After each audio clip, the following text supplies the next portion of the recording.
The story happened with a small family living in a rural area consisting of Mr. Hasu and Miss Ruri and their 7-year-old daughter named Na.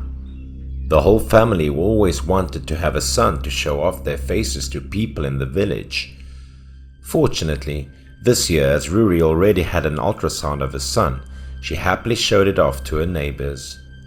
Ruri satisfyingly touched her belly and told her neighbor that day by day she was even more excited and looking forward to the baby. Her neighbor offered a suggestion that she should be ready for anything. Besides, she had to consult a fortune teller too to wait for the good day and hold a ceremony to get her son's name. Ruri replied that only the family of her husband was superstitious, but she absolutely did not put much faith in divination. The neighbors still had the opinion that they had to abstain from giving all kinds of things for this child because the couple was having a hard time having a son in the first place. At that time, Na was playing nearby, so when listening to her neighbor's opinion, Ruri dragged her away to make conversation. The neighbors were surprised and asked, "Why did you do that?" Ruri said sadly that she was afraid to talk about the importance of her brother, and this made her feel somewhat sad about Na. Finally, the day of delivery had arrived, and Hasu's family eagerly awaited birth, and eventually Hasu held the baby son in his arms. However, the warm atmosphere was immediately extinguished when Hasu shouted loudly at his daughter because she wanted to hold her brother. Arriving home, things started getting more difficult. The newly born son was sick with a strange disease. He kept groaning without eating or drinking. The couple were very worried. Ruri was anxious, especially when she saw the child's face deteriorating. Hasu hurriedly looked at his son and told his wife, "It is not good, my dear. If he continues to quit feeding like that, he will be malnourished." The couple hurriedly took their child to the hospital. Even though the doctor advised him that the family could be reassured and that the child had a common cold, Hasu argued that things were much more serious in his opinion. Since his son was sick, Hasu stayed awake for a few days, and the son cost a fortune to him. He wouldn't let anything happen to his son. Hasu's mother was a feudal woman with strong feudal thoughts and discussed the possibility about asking a shaman to take a look at the child with her son. She wasn't sure what was happening, and she might have some thoughts that this problem could be possibly related to demons. Hasu thought for a while and understood that what his mother said was correct. The mother went to find the famous magician and invited him to their home. She brought him in to meet Hasu. Hasu politely greeted him, politely explained the situation of the newborn child. Then he went back inside the house and called out loudly, "Mother of children, hurry up and bring our son here." Ruri slowly brought out the baby. His health was very weak at that moment. The shaman asked if the father had done anything unusual before the birth of his son. Hasu assured that he was a very gentle person and had never done any bad things. The magus looked at the child for a long time and then said that the child had a curse of death and it would be hard to save his life. The shaman went on to explain that the family had been cursed to have only one child, so that when the couple tried to have more than one child, the consequences would be dreadful. The grandmother gasped in surprise and believed in the shaman's words as she kept asking if there was a way to break the curse and save her unique grandson. The shaman sighed and said there was still a way, but they'd better forget it. The shaman glanced around and then said, "Just having one child in the family is enough." The words of the shaman were similar to the sound of lightning crashing on an eardrum. So in order to save the newly born, the only choice the family had was to throw away their firstborn. The mother was crying, hugging her daughter without letting go. She insisted that they should not believe the words of the magician. Hasu saw that his wife was rigid, so he got angry and shouted loudly, "Will you stop crying? It's come to this. We can't lose that son! He's the future of our family! Hasu tried to explain to his wife that they could not raise both children at the same time, and a son was the most important thing at present, and it was not easy for him either, as he was very anxious to choose. Then Hasu hugged his daughter and dragged her outside while the mother and daughter screamed, reaching for each other. The desperate mother shed tears for her daughter. The poor girl was sobbing in fear. She didn't know where fate would take her when she had to leave her mother's arms. However, Hasu still insisted on taking his daughter away. He gave her to a man from the next village who wanted to adopt her. That night, the small family was completely absent from laughter and talking. The atmosphere was strangely gloomy.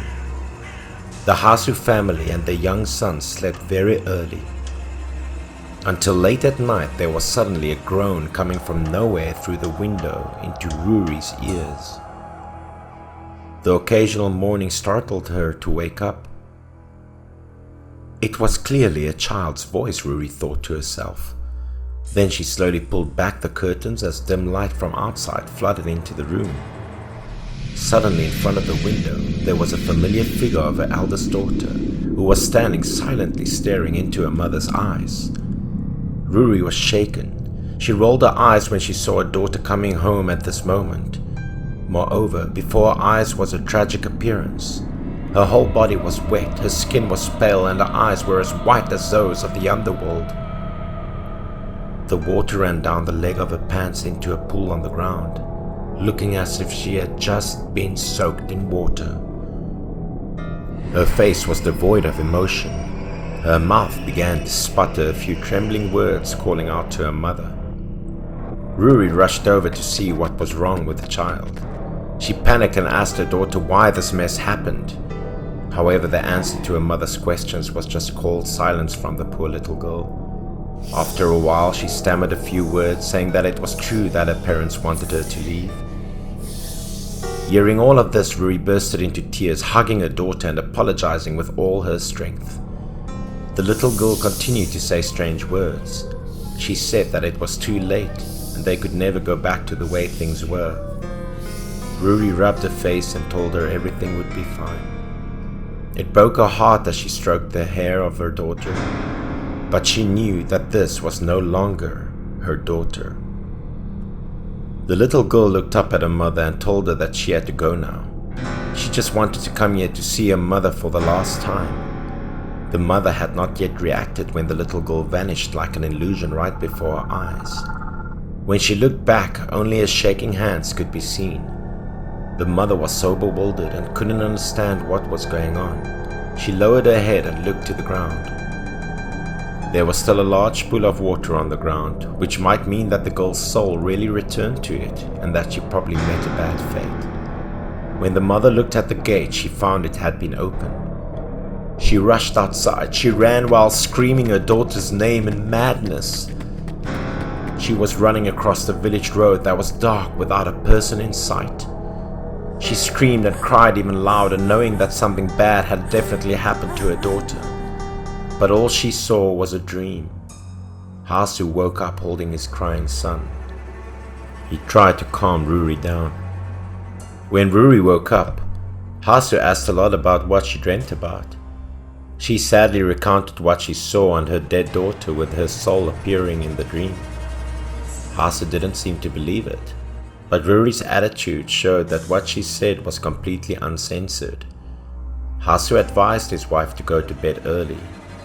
This time their family had many difficulties to face, so they had to try to overcome it all. The next morning, when Ruri was going to visit her daughter with her belongings, there was a loud scream in the yard, as a man in the next village who adopted Na came running in asking to meet the couple. Hasu greeted and asked him about what was going on as the man stammered and said, Your daughter left my home last night and I didn't see her in the morning. Ruri panicked when she heard the news. Hasu was now sweating profusely. His face was showing real concern. The man added that at the back of his house was a forest and a dangerous river, so they needed to find the girl immediately. When the mother heard it all, her eyes went wild with fear. She remembered what happened last night when she met the little girl. Could it be that this was an omen? The three of them went together to search for her and hoped that she had just gotten lost somewhere. But a tragic thing happened. Hasu eventually found the body of his daughter lying face down in cold water as he dragged his heavy steps with long tears. Holding the body of a child in her arms, Ruri cried for many hours on that day, and Hasu knelt on the ground with guilt and regret. Her mother mourned and tormented her heart for not being able to protect her daughter. Several months after the horrible event, the tragedy of the Hasu family didn't end there. The son also couldn't survive, as he passed away in the autumn of that year. The poor mother went mad with grief. She kept holding the pillow in her lap and calling for her children. And Hasu? He fell to alcohol addiction, as his fortune also disappeared with it. Now he had truly lost everything.